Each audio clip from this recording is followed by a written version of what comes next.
Okay, it was bound to happen. We're going to do some training things. We've basically discussed how to make this happen once before without you actually knowing it. The old glued fingers thing is the trick to this.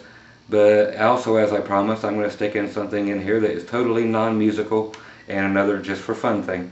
Anyway, we're going to do this with the key of E. Seems like all train songs are in the key of E. So that's where we're going to stick it. Anyway, we're going up here to your, let's look at the 9th fret. There's your E. Again, we're going to do the sticky glue fingers thing. We're going to go to the 10th fret on the B string with your middle finger, the 11th fret on the G string with your ring finger. With either a volume knob or a volume pedal, all you're doing is bending those up again. You're creating a full bend up on the G string, a half step up on the B string.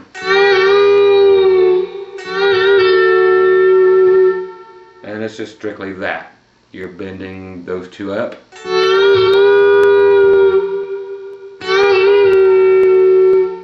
And either bringing in a volume knob or a volume pedal if you have it. So you're playing along the key of E. You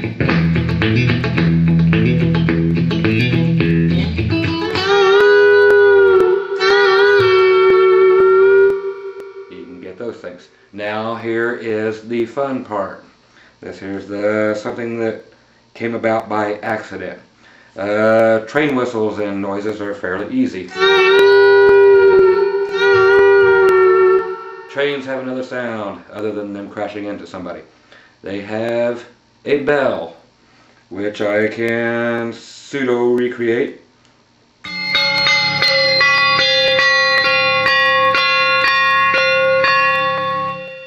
Okay, I know you're saying, what in the world was that? I'm going to show you. What you do is you physically take your high E string, put it underneath your finger, and you're going to pull this thing up and you're going to lay it over top of your B string. These strings will actually end up the same distance apart that they are right now, but they're actually going to cross each other for where I have found to be the best place is at the 11th fret. What you're going to do is take that high E string, pull it over top of the B string, and use 3 fingers, your ring finger at the 11th fret, and then 2 more fingers behind at each other fret on all the other frets, just so you can help bend this thing up, because it's twice as hard as any other thing there is to bend. If you can see here, you've got the strings crossing each other right there. That's what creates that clang. Then they come apart, and I'm holding them right there. So that is just the high E string crossing over right there the B string, then they separate. We've actually changed places with them. So again, I'll show you right here. We're taking the high E string, pulling it over top of the B string. Once they are actually pulled over, you're going to grab these strings at the 11th fret. You can see they're crossing over. Bang, right there. Okay, so what we're doing is pick that E string up, cross it over the B, boom, it's that quick once you get used to it.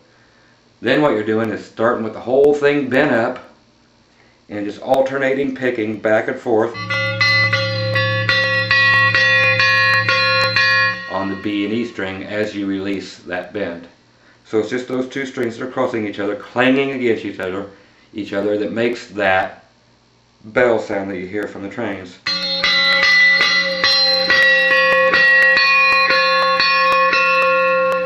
Once you get used to pulling that over, it leaves your fingers in some pretty wacky conditions right here. See that? But hey, it's worth it. You're at the end of Folsom Prison Blues, you know.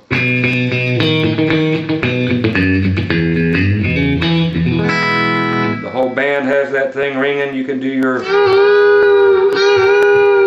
reach in real quick, grab that, throw that up there.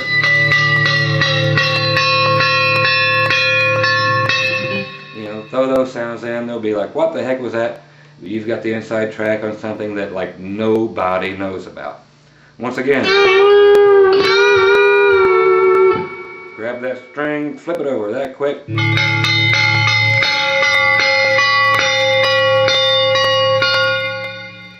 It's very cool fading for, you know, your songs like your Folsom Prison or something like that.